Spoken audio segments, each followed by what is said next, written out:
શહેરની શાંતિમાં ફરી એકવાર પલિતો ચાપવાનો કેટલાક અસામાજિક તત્વોએ પ્રયાસ કર્યો હતો। રાવપુરા જોગીદાસ વિઠ્ઠલની પોળમાં ફરીવાર કાંકરી ચાળો થતા વાતાવરણ તંગ બન્યું હતું।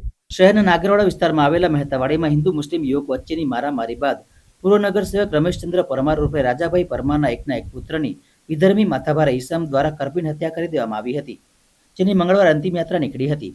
આ બનાવના ઘેરા પ્રત્યાઘાત પડ્યા છે અને સોમવારે તથા ત્યારબાદ મંગળવારે રાત્રે શહેરના રાવપુરા વિસ્તારમાં આવેલ જોગીદાસ વિઠ્ઠલની પોળમાં કાચની બોટલો ફેંકી કાંકરી ચાળો કરતા શહેરની શાંતિમાં પલિતો ચાંપવાનો કેટલાક અસામાજિક તત્વો દ્વારા પ્રયત્ન કરવામાં આવ્યો હતો।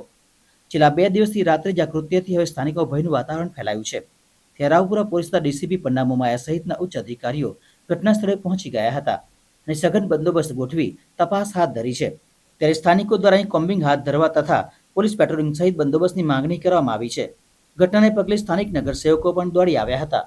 રાવડિયાવાસ જે છે ત્યાં અત્યારે પથ્થર પડ્યો છે એવો મેસેજ મળતા અમે લોકો અહીંયા આવેલા છીએ અને અહીંયા કોમ્બિંગની કાર્યવાહી ચાલી રહી છે અને લોકોને આશ્વસ્ત કરવામાં આવેલું છે કે ફરી આવું કંઈ નહીં થાય।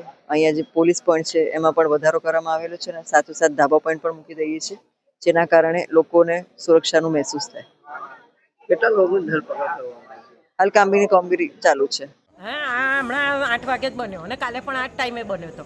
શું નામ છે? હું મારે જાગૃતિબેન રાવલ અને 7:30-8માં રોજ આ પેલપા પથ્થર મારશે અને પછી પોલીસ એપા જશે ને એટલે પછી આ બાજુ બોટલો મારે છે। આ લોકો એક બાજુ મારીને હંતાઈ જાય છે ને પછી પેલી બાજુ જાય છે, એવું કરે છે। બેઉ બાજુ પથ્થર મારો ને બોટલો મારે છે।